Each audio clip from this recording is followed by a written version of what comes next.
J'ai gardé ce livre-là à l'intérieur pendant un moment jusqu'à ce qu'un collègue qui me dise quoi, ça fait un an que tu as le titre et que tu as le plan, je te donne une semaine pour l'écrire. Et...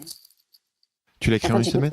non, en fait, j'ai dit je vais aller. J'ai négocié 3 semaines et je l'ai écrit en 3 semaines. Mais comme je te disais, j'avais déjà le titre et j'avais le plan, genre depuis un an en fait. Et je savais que c'était ce pourquoi, en 2 mots, je voulais être connue. Et Internet est une table pour deux. Et quand donc c'était Rémi Bigot qui m'a dit quoi, ça fait un an que tu as ton plan, voilà, je le veux sur mon bureau dans une semaine. Ce que j'ai fait, c'est que j'ai cherché, j'avais aucune idée du nombre de mots, donc je m'étais fixée, j'avais cherché et j'ai trouvé quelqu'un qui disait qu'en gros un livre c'était à peu près, c'était minimum 25 000 mots, je crois, ou 28 000, je sais Mhm. plus. Donc je m'étais dit voilà, il faut que j'écrive. Ça sent.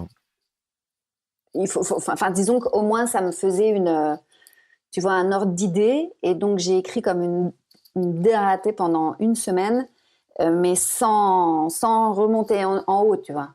Même si les phrases n'avaient ni queue ni tête. En une semaine, donc tu as écrit un truc genre 5 à 7 000 mots par jour? Voilà, enfin, tu vois, à part mes rendez-vous clients, je ne faisais que ça. Je te parle de temps Mhm. professionnel, hein. J'ai une famille, j'ai des enfants, etc. Donc, j'ai vraiment, tu sais, je me levais à 5 heures du matin pour écrire de 5 à 7. Voilà, j'ai écrit, et puis pendant la journée, j'avais mes plages, etc. J'ai écrit le livre.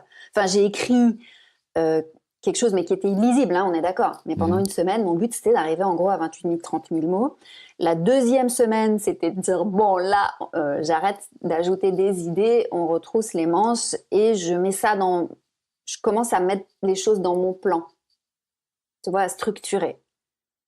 Et une fois que ça s'était fait, la troisième semaine, c'est le plus difficile. C'est là, une fois que tu as ton plan qui est rempli, etc., là, c'est de vraiment rédiger le truc, quoi. Donc passer sur une relecture et couper les phrases Ah, qui mais sont c'était plus qu'une répétitives. relecture, Ouais. c'est-à-dire, ouais, voilà. Et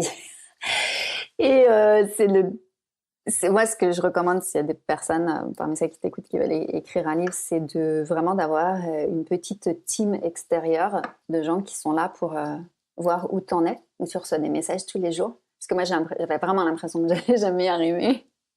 J'allais jamais y arriver de ça, écrire les phrases, etc. Et que voilà, c'était essentiellement des clients à moi qui voulaient vraiment que j'écrive ce livre, ou des collègues, et qui me demandaient tous les jours ou tous les 2 jours, alors, t'en es où, quand est-ce que tu me l'envoies? Et c'est comme ça que je suis arrivée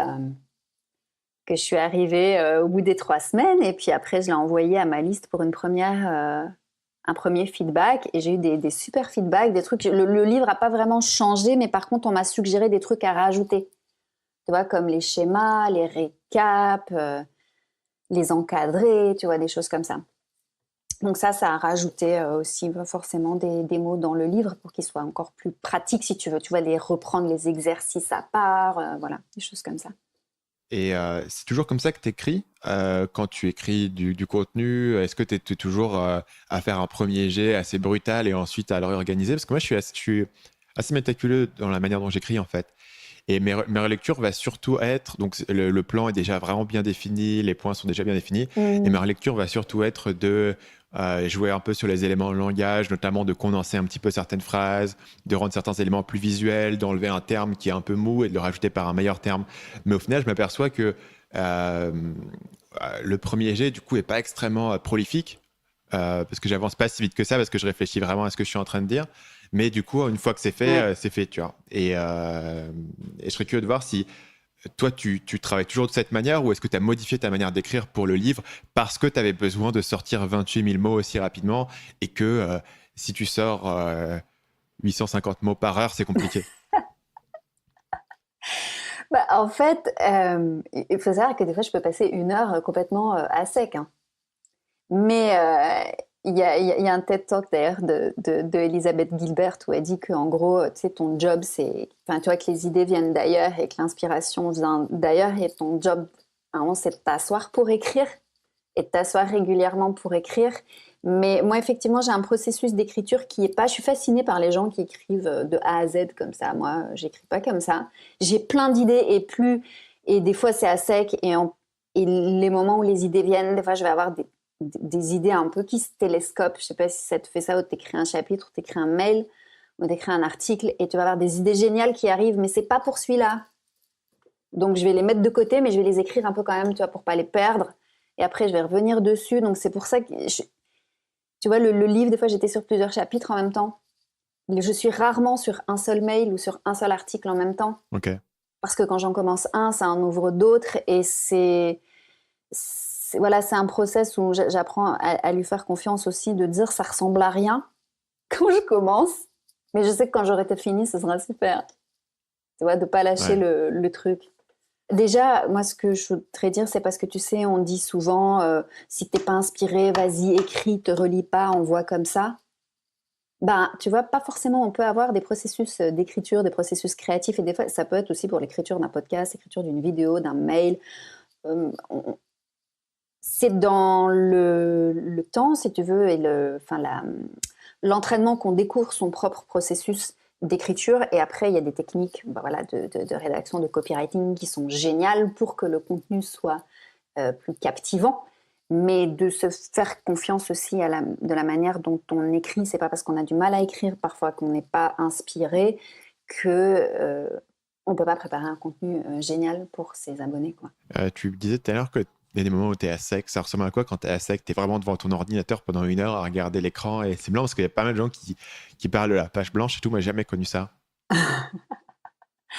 En fait, disons que j'ai aussi mis en place un process qui me permet d'être quasiment peu à sec en utilisant des techniques de storytelling. C'est-à-dire? Où c'est-à-dire que moi j'utilise beaucoup le storytelling, donc je me fais comme des réservoirs à histoires, des réservoirs à anecdotes qui font que c'est quasiment après impossible d'être complètement à sec. Par contre, parfois, je peux avoir l'idée, je peux avoir l'histoire, je peux avoir les émotions que je veux dégager et ça vient pas de suite. Et c'est pour ça que j'avais lu quelque part, c'est un écrivain qui disait quand tu as du mal à écrire, écris n'importe quoi. Il faut que tu sois en train d'écrire, que ce soit avec ton clavier ou ton crayon.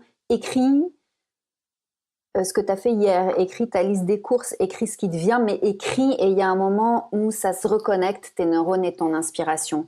C'est pour ça que je disais, tu peux tout à fait commencer à écrire un mail et un article et finalement tu pars sur autre chose. C'est une autre inspiration qui vient, vas-y. Et une fois que tu es dans le flow, tu vois, d'être dans l'inspiration, reviens à ton projet de départ. Salut, c'est Stan, j'espère que vous avez apprécié cet extrait du podcast Marketing Mania. Bien sûr, vous pouvez retrouver l'ensemble des épisodes du podcast, y compris les instructions sur comment vous abonner sur l'application Apple Podcast ou sur votre téléphone Android en vous rendant sur mon site à l'adresse marketingmania.fr/podcast. Je vous ai mis le lien dans la description de cette vidéo.